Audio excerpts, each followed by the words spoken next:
we are live, and this is actually recording now. So hello and good afternoon, everyone, and welcome to today's webinar, SEM-EDS Insights into Inconel 625 Corrosion. And this is actually a retake of the actual webinar since my automatic recording was in fact not automatic, and therefore I ended up with no recording of the actual webinar. But here we are again, and since we got such great questions and comments during the actual webinar, we're going to go through those again at the end of this session. Now, a short background on today's webinar. This session was originally planned to be held together with another researcher, Jyrki Juhanoja, but during the preparation phase, Teemu produced such compelling results on this specific topic that we decided to split the content into two separate webinars. So today we'll be focusing fully on Inconel 625 corrosion, investigated using SEM-EDS and Raman spectroscopy. And the follow-up webinar by Jyrki Juhanoja is already scheduled for March 5th, and it's titled Selecting the Optimal EDS System for Your Application. It will concentrate on how to choose the right instrumentation for different research questions, so you can find this event already on our website if you are interested.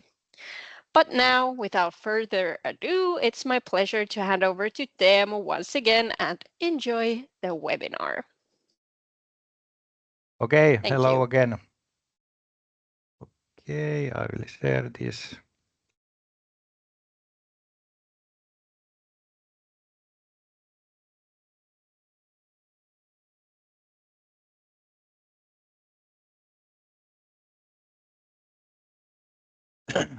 Okay, here is my presentation, SEM-EDS study of Inconel 625 corrosion mechanism. Okay. So what is Inconel 625? Inconel 625 is nickel-based superalloy, not steel, that possesses high strength properties and resistance to elevated temperatures. It also demonstrates remarkable protection against corrosion and oxidation. Because its corrosion resistance, Inconel is applied as coating material on pipes used in power plants.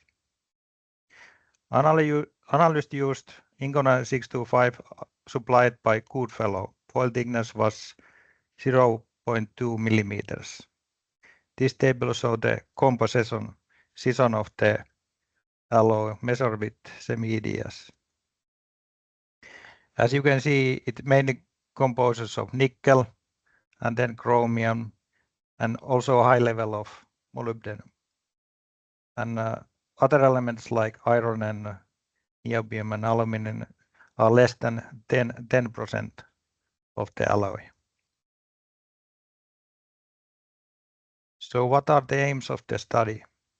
Study the oxide layer Inconel produced during oxidation.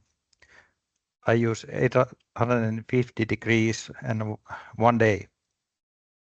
And then study what happened to that oxide layer when it's exposed to alkaline chloride corrosion.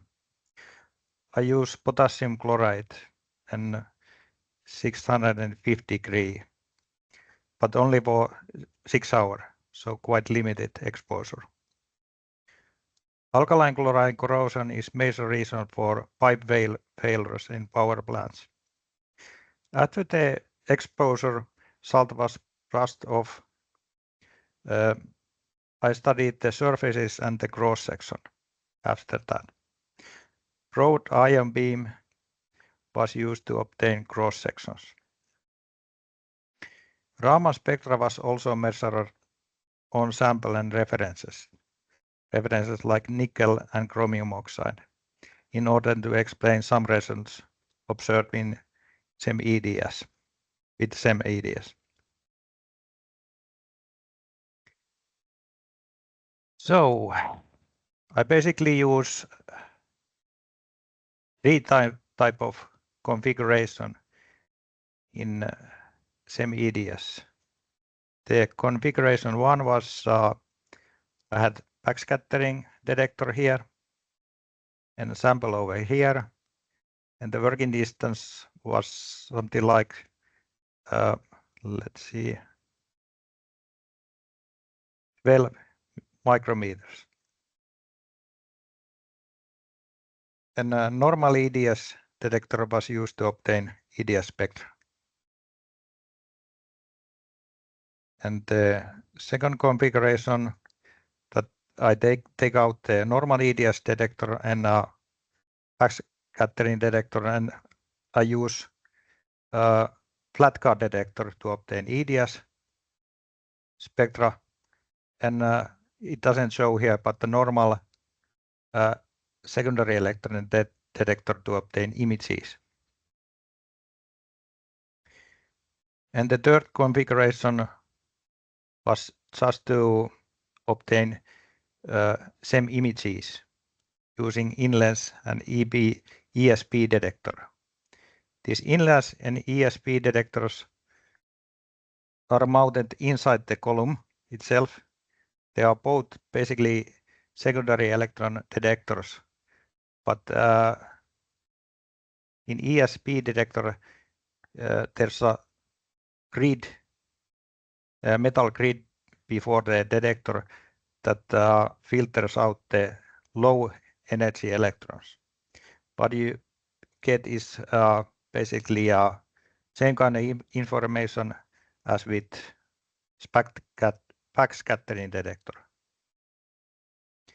You can see the elementary composition sizes and so on. And with this configuration, the working distance was quite small, something like 3 to 4 millimeters. And I use low kilovoltages, something like 2 kilovoltages, and low current as well.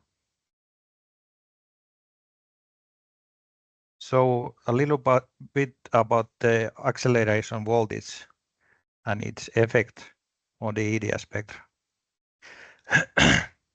Here we can see the EDS spectra with 8 kilovolt setting and 20 kilovolt setting. Let's see.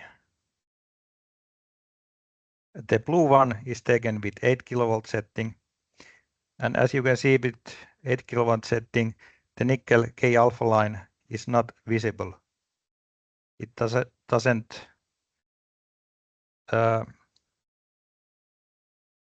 evoked that line, but I used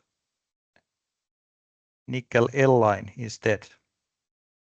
So even with 8 kilovolt setting, I can observe all the elements present in the surface. And with 8 kilovolt setting, the analysis depth is a lot less than 20 kilovolt setting. With 8 kilovolt setting, the analysis depth is less than 1 micrometer. But with 20 kilovolt setting, it's almost 4 micrometers.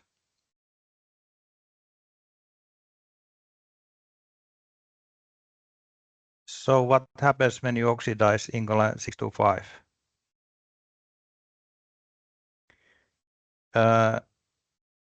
Here is just the stereo microscope image.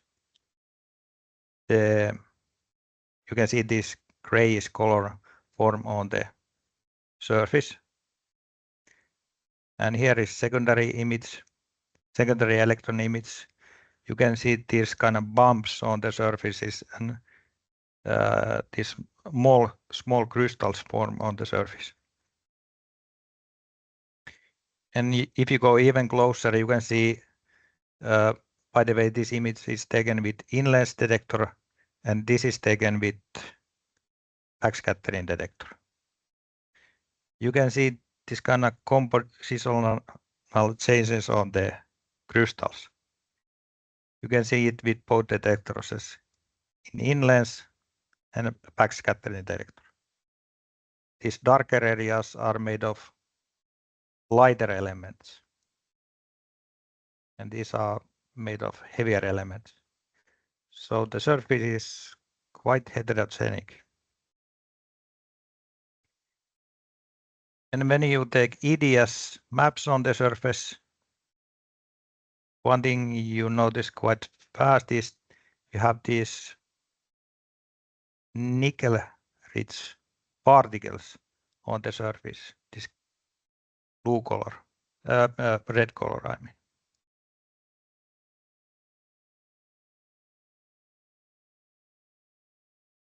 And when you look at the cross section, you can see that those particles are on the surface only. And then when you see this kind of bumps on the surface, you can see that there are voids underneath those bumps.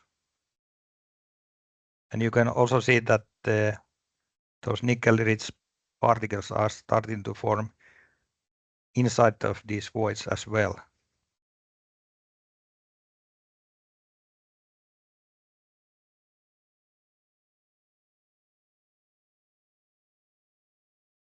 And here I take a ESP image on this location seen in here. This is an in-lens image and this is ESP image.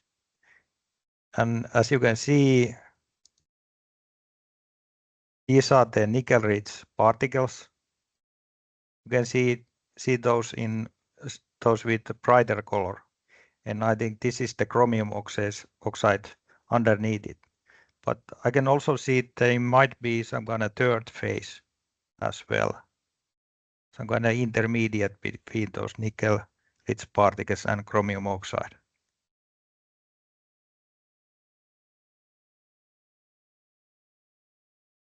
In the in-lens image, you can see this kind of foil on the surface. But I think this is not actual. I think it's redeposit from the broad ion beam cutting. So it's not actual sample. Here is EDS maps taken with 20 kilovolt setting. And you can see those certain elements are deposit on the grain boundaries of the metal, something like nickel and molybdenum and silicon. But you can also see in the chromium map, you can see that there is this kind of depletion zone just under the chromium oxide, where the chromium in the metal from the metal is migrated on the chromium oxide layer.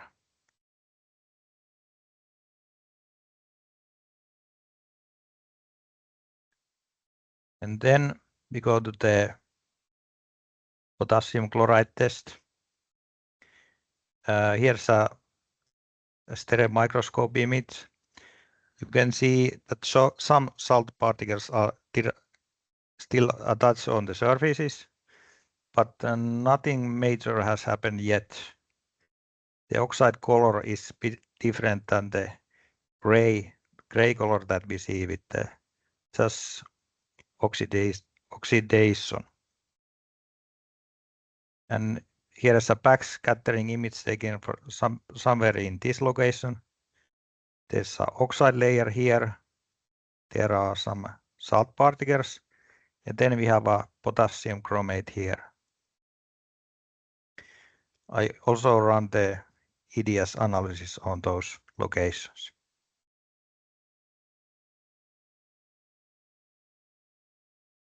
So in the oxide location, you can see this kind of that the chromium oxide is thicker on the grain powdery location. And you can also see this kind of niobium-rich fibers or something like this. And you can still see those nickel-rich particles on the surface.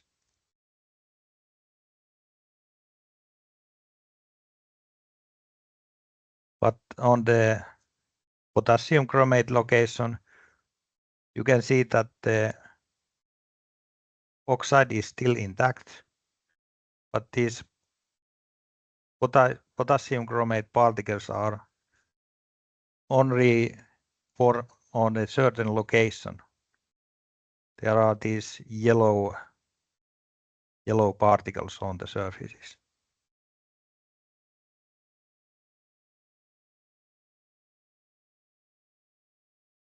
And in the cross section, I see that underneath the chromate particles, the chromium oxide, the oxide layer is still quite intact. And when I measure the EDS spectrum from this chromate, I also know that it contains small amount of molybdenum. So chromate, like molybdenum, form these oxyanions.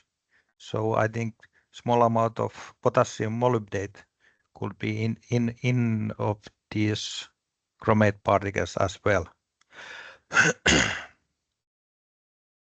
Another interesting feature was this. Here's a location where you can see that the oxide layer is broken off, but you can see that the niobium and molybdenum has been reached just underneath the oxide layer.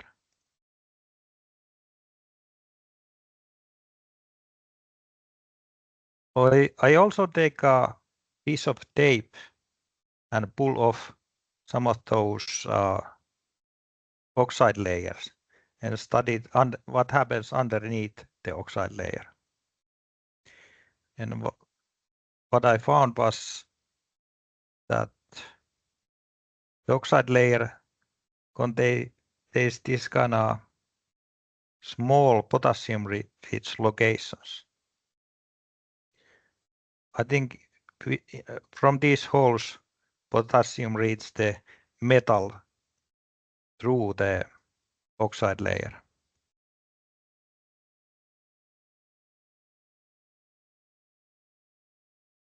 In the tape, there was also some salt crystals, and on the bottom of those crystals, I could see that the oxide particles were attached on the salt particles. You can also see that the potassium chromate has been formed on the oxide particles. So I think that underneath the salts, potassium chromate has been formed, but when I brush off the salt particles, all the chromate particles also went away with those salt particles.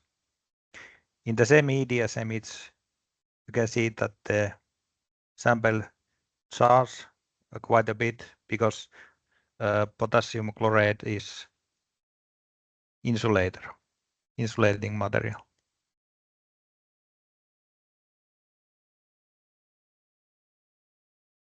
But what are those nickel-rich particles?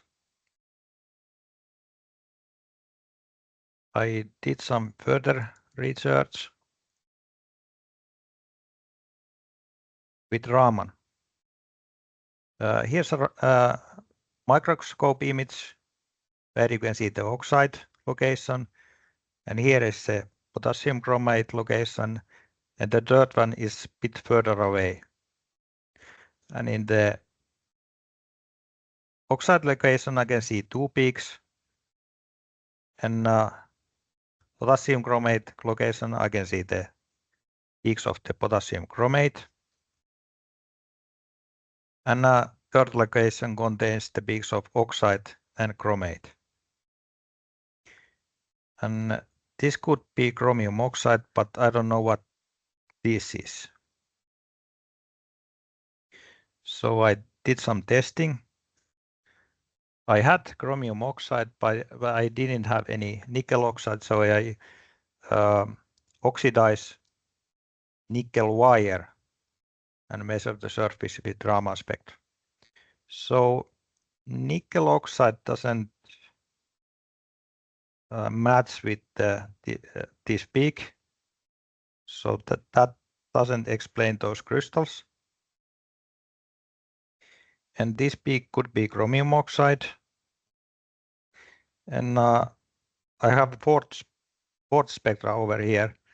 This is a test that I made earlier, where I heated the Inconel up to 1050 degrees for one day. And difference from this one to this one is this one contains a lot more chromium oxide. This peak is almost non-existent. So interesting, with higher temperatures, these peak chromium oxide seem to be dominant for. But anyways, from those references, I didn't find the answer for this Raman peak. So I did some internet searching, and I found out that this could be nickel chromite, this kind of compound. Its peak matches with the peak that I measured from the oxide surface.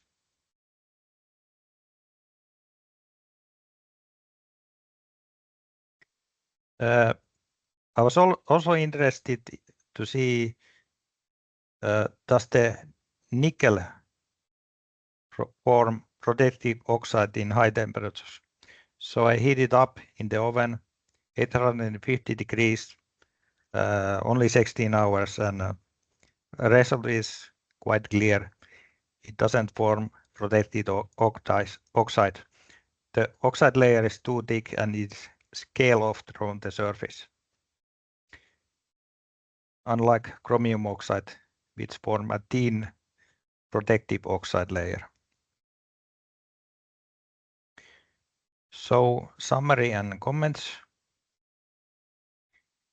So oxidation leads to formation of chromium oxide and nickel chromite crystals on top. And the oxide underneath the oxide layer, the surface is molybdenum and niobium rich. And when I use the potassium chloride salts, potassium chromate crystals are formed on the surface. The oxide layer underneath these chromate particles was intact.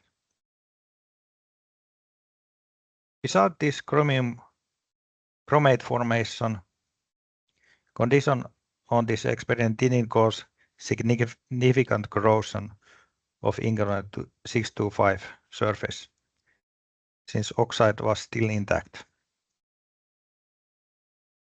So that's it. So thank you, Teemu. Unfortunately, you're not getting the thumbs up and applauds this time because we're doing this without our audience. But let's go through the questions and comments you received during the actual webinar. So if you can go back to slide 8, we had a couple of questions referring to that picture. And the first question was, no chromium is detected inside the sample on slide 8. Yes, this one. There is a chromium on the metal, but in this map, I just scale the images so that you can see only chromium only on the surface oxide layer. So there is chromium here as well. It doesn't show that clearly because this is overlay image. So nickel and niobium sort of cover the chromium up in the metal parts, but it's quite visible on the oxide. And the other question referring to this picture was that, is that void on the left side, is it a blister? Well, yes, it is blister. Interesting in this void is that it doesn't start from directly on the metal, but there seem to be two oxide layers, one on top of each other. So yes, it is. You can say it is a blister. Then another comment was, thank you so much for the interesting presentation. So no metal chlorides like nickel chlorides or chromium chlorides were detected. Yes, this is true. Only here and there I could find really small amounts of chlorine on the oxide surfaces, but I think the main chloride corrosion products, something like iron or nickel chloride, were vaporized off. It also could be that the chlorine is vaporized as hydrogen chloride gas. So I think the chlorine corrosion products are mainly gas, so they are vaporized off from the surface. So from your experience, how long do you think it would take for the oxide layer to break down? Because for 6 hours it was intact. Yes,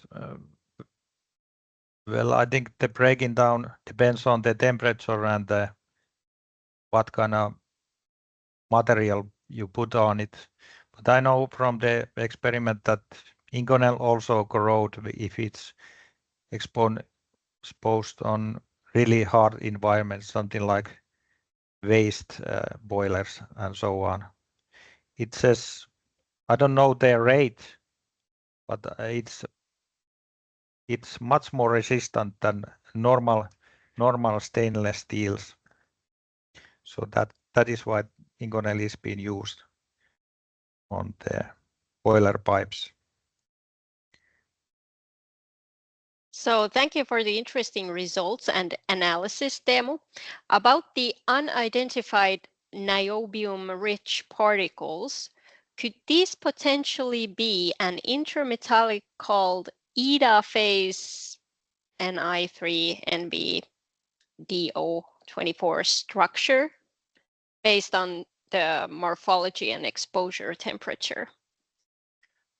I didn't analyze those particles much, so I don't know, but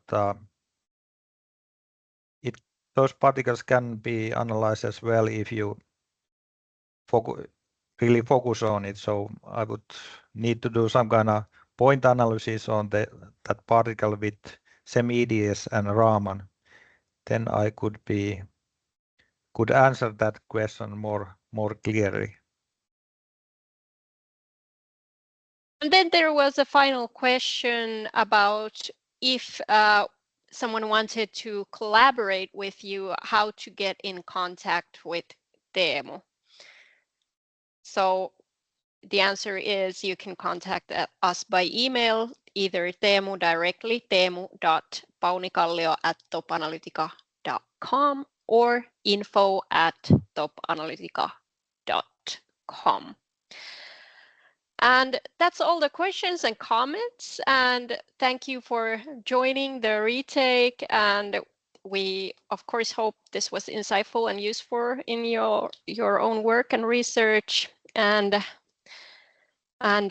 we would also greatly appreciate your feedback. So I'm going to go ahead and share my presentation once more, because I have a very convenient QR code where you can go straight to the feedback. And above the feedback form QR code, I also have the next webinar already linked. So it's going to be on March 5th, selecting the optimal EDS system for your application. Hope to see you there, and thank you for watching. See you again.